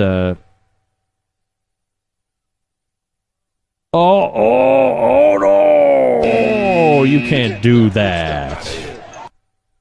Oh. All right. Let me see if I can get audio back on that again. Remember, you can look up at the top left. She plugs her nose, and then it goes all downhill from there. Watch your friend just take right off. This lady poops herself. Oh my God! No, sorry. I screwed that up. Let's do it again. Look at her. Nope, hang on. She lets go. God. Double. Oh, yeah. 9.9 on the rotation, though. I mean, is anyone else concerned? Where the hell are the lifeguards? Get that freak stuff out of here. You know, all kidding aside, you know, she could be dead. She could have fell the wrong way.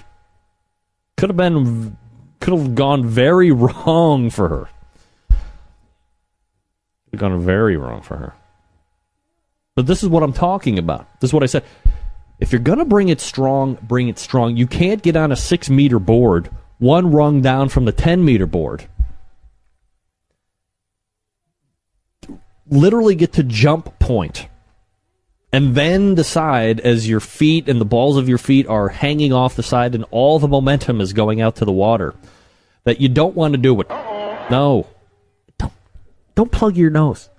Everybody that's swimming, kids and adults alike, I mean, kids, I guess I can get it. Adults that still plug your nose, what the hell is wrong with you? Don't plug your nose.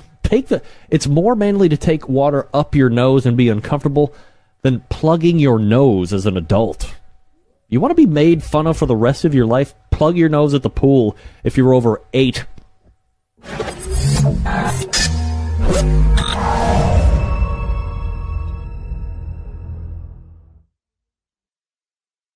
Aaron Franklin joining me here on the show. Aaron, how are you, bud?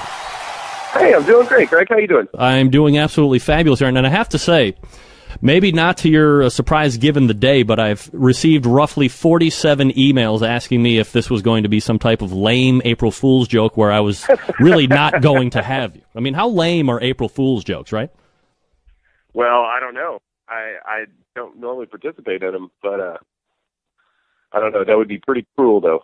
Yeah, well, I hate to disappoint everybody tuning in, waiting for me to pull the wool over everybody's eyes. But it's really Aaron Franklin, everybody. Sorry to disappoint. So like many different directions that we can run with you tonight, Aaron, and I guess the best place to start, the beginning, for someone who is widely considered to be making the best barbecue present day, is there something like, is this a barbecue thing culture you grew up around? Is it something that you became passionate about later on in life? Where does it start for you? I guess a little bit of both, really. I grew up and my parents had a barbecue restaurant in Bryan, Texas. They had that thing going for a couple years. I think that probably set me up for the nostalgia of it. And then I'd say about 11 or so years ago, my wife and I bought a little offset cooker and started making barbecue. There is a debate that continually rages on within the barbecue and grilling community with those two words, barbecue and grilling. Do you see those two as separate entities and cooking processes altogether, or do you see barbecue being kind of this all-encompassing umbrella and grilling happens to fall underneath it? I think it depends on how you're using barbecue. I tend to think of barbecuing as kind of like a long indirect cook. Whereas grilling is, more of a direct heat kind of thing. But depends on where you're from. Technically, barbecue just means you're cooking on a live fire of some sort. When you were working at, or when your parents had the barbecue place and you get off on your own, were you still cooking a lot in the backyard and then encouraged by family and friends to start your own restaurant, or was it just something that you knew you wanted to get into growing up? Well, I guess when I bought that first cooker, I went and bought a brisket at the grocery store and went and bought some wood and started kind of trying to figure out how to cook a brisket. So I think at that point, that first fire that I lit, it just kind of reminded me so much of being a kid and hanging out around this super cool old barbecue place. And I guess the rest is kind of history. The first brisket was terrible, and they progressively got better, and friends kept coming over on Sundays for barbecues, and we opened a trailer, and here we are. You would figure coming up in the lineage of barbecue as a business, you wouldn't be cooking a bad brisket to start. There was no, innate awesomeness. You had to still learn? It's pretty terrible. It wasn't tender, so... Well, luckily that has the learning curve has been had by you now. There seems to be quite a bit of competition when it comes to barbecue in Texas. How do you try and separate yourself from everyone else's when it seems, at least, now granted, I've never been through the barbecue gauntlet of Texas yet, but it seems like you would run into every stand, like liquor stores in downtown Cleveland, you would have something roughly the similar in barbecue down in Texas. Is it, well, I guess, is that more of a myth than a truth? And if it is a truth, how are you separating yourself from all the other barbecue restaurants? Well, it's certainly true that there's pretty much a barbecue joint on every corner. That stereotype is very much true. As far as trying to separate ourselves, we just do the best we can, really. We really just try our hardest to make the best thing that we can cook, and I don't really look at other barbecue places as competition. I just think, I have a lot of respect for somebody that puts that much heart and soul into cooking something and running a business. So I think we're all kind of in this thing together.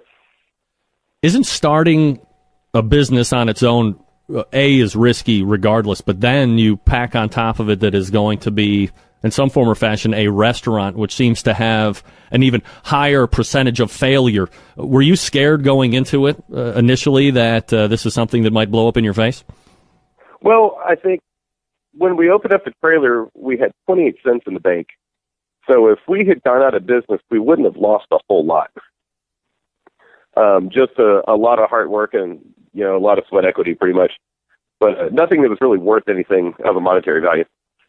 Do you see, or I guess when you're answering, I'm sure you're getting questions asked all the time about, I'm going to be looking to start a restaurant, or my friends tell me my barbecue is great and I should start a restaurant, which I completely hate because that is a formula potentially for disaster.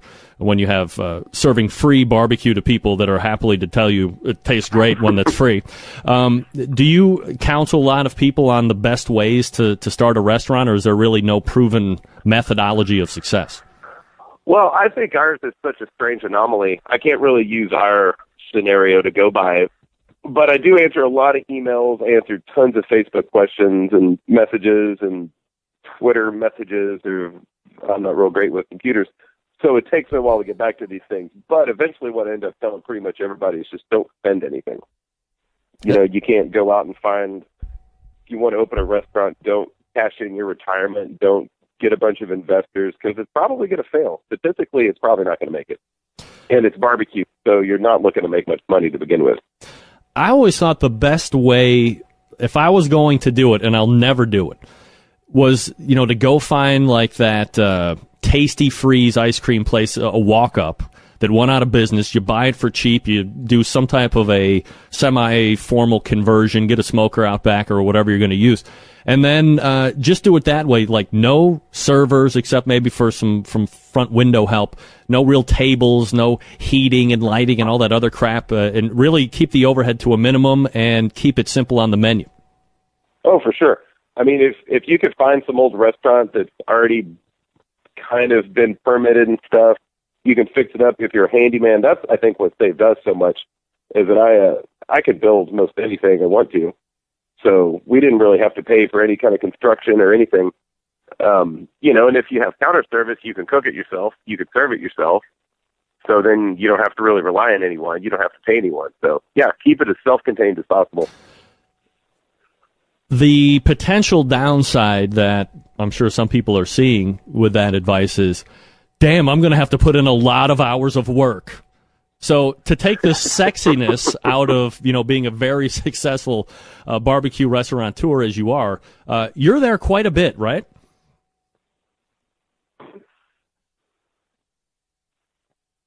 Hello? Hello? Hello? Hey, there we are. You hear me now? Oh, yep. Can you hear me now? Yep. Good. Just to, I don't know how much you heard there, but just to take some of the sexiness out of people thinking that if you're a very successful, barbecue restaurant guy, you're getting bags of cash with very little work. You're there quite a bit, right? I am there an awful lot. I probably work the least now than I ever have, and I'm down to about 60 hours a week. 60 hours a week? I would say so. I mean, Wow. it never stops. We cook 24 hours a day. I got to work this morning at 1:45 a.m., and I'll be right back there tomorrow at 1:45 a.m. So, Wow. yeah, there's a ton of work. If you're not willing to work, you might consider something else. Then you should be financially independent and just invest in the barbecue restaurants for the guy that wants to work, right? Yeah, maybe so. So, and by the way, we're talking with Aaron Franklin. If you want to check out his website here while we're talking, Franklin Barbecue, spelled the right way, BARBECUE, franklinbarbecue.com. When did... I like the right way. That's right. When did the line start forming? Well, it was pretty gradual. We opened up the trailer in December, 4 years ago, December, and I'd say by about the end of January, beginning of February, we started noticing people, maybe like 5 people outside the fence before we opened. And then it's just kind of snowballed from there. It seems that there are a lot of, and maybe it's the majority of the notable barbecue places out there in Texas, have lines. So, good, that's good, because you got customers waiting. But serve until they're done. It's not a continual process of, where you have peaks and maybe the food is really good, and then when you valley, you have that very awkward, vacillating situation of, hey, meat's done, but nobody's here to eat it. How are we going to hold it, and how are we going to keep it just as good as it is right now, 2 hours from now? Is that the mindset right from the beginning, is we're going to get this meat, we're going to cook it, we'll serve until it's gone, and then boom, we're done, and as George Costanza would say, we'll end on the high note every time? Well, not entirely. When it was first opened, I had this crazy idea of being open until about 8 o'clock at night. I thought it'd be a piece of cake. I could hang out, play some dominoes, watch the fires, serve the occasional customer.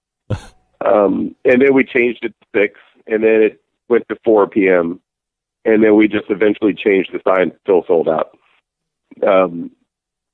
So initially, I really did try to stay open all day. And then when we moved into the building, we also had intentions of being open for dinner. But it turns out if you can only make so much food and it goes in 4 hours, I guess you just can't really do much more than that. Do you see a projected loss on the bottom line if you were able to, stay open until 6 or 7 o'clock? Do you think you'd be packing it in more, or not necessarily? I don't think so. I think the same amount of people would show up. It would just be more spread out, and it would be easier for people. But, if less people showed up, then we would be open later. So I think it's kind of, people all the time are saying, well, your supply and demand's all crazy. This is some marketing ploy. This is ridiculous. But we do make 2,000 pounds a day. I'm no mathematician, but that's a ton of barbecue every day. Well, I think it is a ton. Wow. In regards to the line, is it something now because of, it's kind of become its own thing? I think the line has now have its own webcam. It might have its own Twitter account at this point, moving to its own Facebook account soon near you. Is it something that you worry about going away at some point? I mean, look, a lot of businesses don't traditionally have the physical sight of their customer base deteriorating. You see that in numbers on reports over times and quarters. You have quite the opposite. You would really have the ability to see your customer base decaying if it were so to happen. Yeah. I pretty much for the last 4 years, I've been waiting for it to plateau and slow down, and it hasn't happened yet. So I think maybe I'm finally at the point where I'm starting to think that maybe this demand is here to stay, I guess. But I think if it did get a little shorter, then we would probably serve the same amount of food. People just wouldn't have to wait so long. So I think it would probably still even out. And, we're so lucky to be so busy and so lucky to have such a high level of business. Even if it did slack off a little bit, I think it'd still be just fine. Are you kind of amazed every day when you get ready to open up and really start serving the food? And obviously it's hours well in advance before that even happens that you have that line out the door.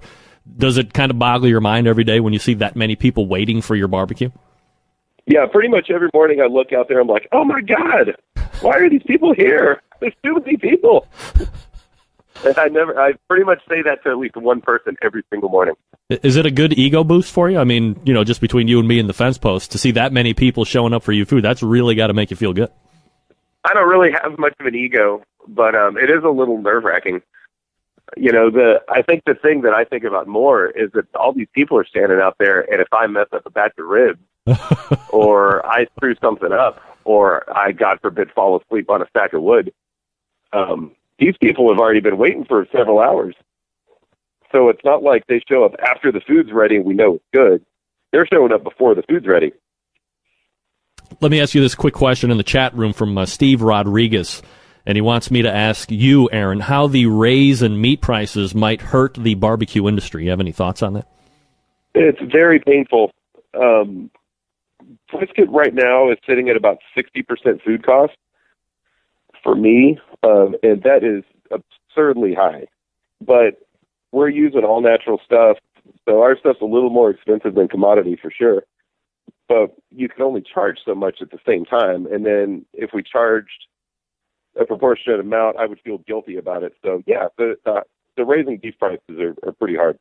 Have you ever gotten into that? You watch the TV shows. We'll get into that here in a second, but and it seems like on the competition circuit, you see that rise in the Wagyu briskets. Is that something that you guys have ever toyed around with, or would that really put the price point too far? No, it's way too expensive, and I really don't even think it's that good to begin with. Really? It just, in my opinion, from breed to breed, I think Angus has the beefiest flavor. I think it's more consistent. Wagyu, for a restaurant setting, you can never make that work. It cooks down too much. It's got way too much fat. They're way too expensive. They're beautiful, and you have a huge window of air in cooking it, but they're just so expensive, and they don't really taste like anything. So best to stay away from something that doesn't really taste like anything, right? Yeah, I don't really mess with them. Sometimes I do them for events just for fun, but it's really nothing that I would ever consider. When you are voted best barbecue in Texas, obviously great honor. You're obviously doing something right when you get that distinction. Yeah, but who's really saying that? That's just weird. Who cares? You know how many times I've been voted best barbecue talk show on the internet? 0 times. I'm still waiting. Nevertheless, when you hear that or when that comes down, does that add any extra pressure on you to kind of live up to that billing every day, whether you think you deserve it or not, or not? Well, it's a ton of pressure because as people hear all these things, then the expectations can become so unrealistic that you can never measure up to that sometimes in theory. So yeah, it's a lot to deal with, but at the same time, we just do the best we can and keep our fingers crossed. Anybody can have a good day and anybody can have a bad cook. So does it or has it ever kept you up at? I mean, it sounds like you get very little sleep anyway if you're getting up to go to work at 1:45 in the morning. But for that 45 minutes during the day where you might get to sleep, has it affected your ability to catch rest and the pressure on your shoulders? Not so much anymore. I've learned how to deal with it a lot better. I'd say the first year and a half of the trailer and the beginning of the building, it was I would certainly lose some sleep worrying about stuff. But you can only do so much. Aaron Franklin joining me here. Sorry, Aaron. Aaron Franklin joining me here on the show. FranklinBarbecue.com, the website, if you want to check it out here while we're chatting. In regards to the restaurant, a two-headed question. Is it something that you see yourself kind of doing forever? And then, if so, do you see multiple locations at some point? Well, the forever question, that's hard to say. Right now, everyone that's there is in their mid to late 30s. One day we're going to get old. We're physically breaking down pretty quickly over here.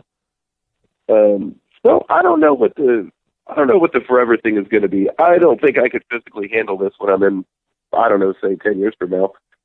And I don't think I'll ever feel comfortable enough having other people run it because I just don't think quality would stay there. So I don't know. Who knows? You don't foresee yourself 30 years from now having some Texas food photographer come around and take pictures of you tending the pit like some of the other ones I've seen over the years? No, I don't think so. If I'm actually fiddling with a fire, sure, go for it. But otherwise, whoever's working that fire can take it. And I do know for sure we'll never have any more locations. One is more than enough to keep up with, and we're so more concentrated on quality over quantity, and we're really not in this for the money. So I think the one location is enough, and we'll do the best we can. Talk to me just for a second before we go to this break about the flavors that you use on your food, the profiles, and have they changed over the years that you've been in business? Well, they have changed. Everything kind of evolves, and as I learned how to cook things differently or better, or try new things that I like or dislike, so things definitely change a little bit, but for the most part, everything stayed pretty much the same. Most of our flavors coming from post oak that we use, and we don't really over season anything. We're pretty conservative on rubs and everything, trying to get kind of accentuate the natural flavors of the meat but not overpower anything. In regards to rubs, is it all stuff that you make there in the shop, or will you buy commercially made stuff? No, everything's made at the store. Ever thought about getting those to market? Well, I've thought about it, but I'd feel kind of guilty selling salt and pepper to people. Everybody and their mother has rubs out right now. I mean, you're missing out on a revenue stream, Aaron. I mean, jump aboard. I know it.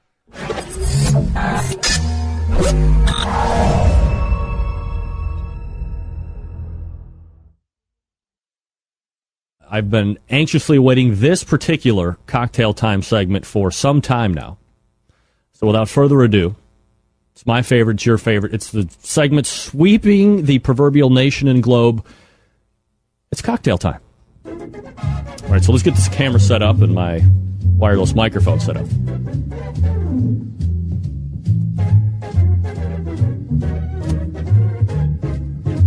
All right. Second there, I lost my microphone there. All right, so tonight is a drink that brings me great joy, one that I have been waiting for some time now to do. It's called the Ward 4. Except when you're in my house or Euclid Avenue or cities kind of heading west into downtown Cleveland, then it's a Section 8. It's a little play on words. It has nothing to do with 4 and 8 being divisible by each other. Not at all. But here's how you do it. First of all, go out and give yourself a chance to buy at least a case, if not 4 cases of this. It's 3 Olives, very berry brand flavored vodka. Some of you might think that's for girls or it's fruity. It's fruity. There's no doubt about it. However, it's really the most key component of this drink. There's only one, 2 if you count the ice, but there's only one other component of the drink that makes it really the Ward 4 or the Section 8. For tonight's purposes, it'll be Section 8. But we have to give proper homage, respect, and credit to a man who is helping better a city over from us in Wickliffe, Ohio. He is a Ward 4 councilman for what the name of the drink is named after. Ed Levon is the honorary namesake of this drink. So without further ado, let's go ahead and make this drink right from the get-go. First, tall Tervis tumbler. Of course, we love the Tervis tumbler because it's 2 glasses in one. It's got an inner shell, it's got an outer shell. The outer shell helping it from leaving sweat rings on wood. People will shoot you in certain houses if you leave sweat rings on their wood. You don't want that. So, load this bad boy up with some ice. Yeah. Now, you recall in a lot of these other drinks, I'm a big ice whore. Love to use a lot of ice. This one I really try and be careful with because I want to maximize my liquor input. And on this drink, it's key. So, Here's our 3 ounce. Again, not big on the what's the ounce. I say you're safe with anything 60% or below. And I'm going to tell you why that is. A lot of people would freak out if we were using any other liquor aside from berry vodka here. So let's go ahead. 1, 2, 3, 4, 5, 6, 7. All right. That's probably a little light, but I'm hosting a show for crying out loud, so give me a break. And now we'll go into the refrigerator, and we will fetch our lemonade. Any lemonade can be used, whatever you like. And then you just go ahead and top it off. Boom. We'll return it back to the refrigerator where it stays cold. I say always make 4 quarts because while you think you might not drink as many of these are going to go down like hot cakes in a good way. Not hot, very cool. So we'll take a sip of the Ward 4. Oh, it's refreshing. And here's the best part. If there was any like residual liquor flavor that you would get if you were just to drink this straight, I'm not a big vodka guy by any stretch. You could probably put very berry on ice and drink it straight. The lemonade that you add to this cuts the liquor right out of it. So, in layman's terms, you can punch your ticket to Shitfaceville on the express train with this drink. So, it's a Ward 4, very berry vodka, Tervis tumbler tall ice, lemonade. That's all it is. All right, let's head back to the console of broadcast excellence here. I'm going to continue to enjoy my Ward 4, of course. Gotta try, ladies and gentlemen, you gotta try the Ward 4. Absolutely.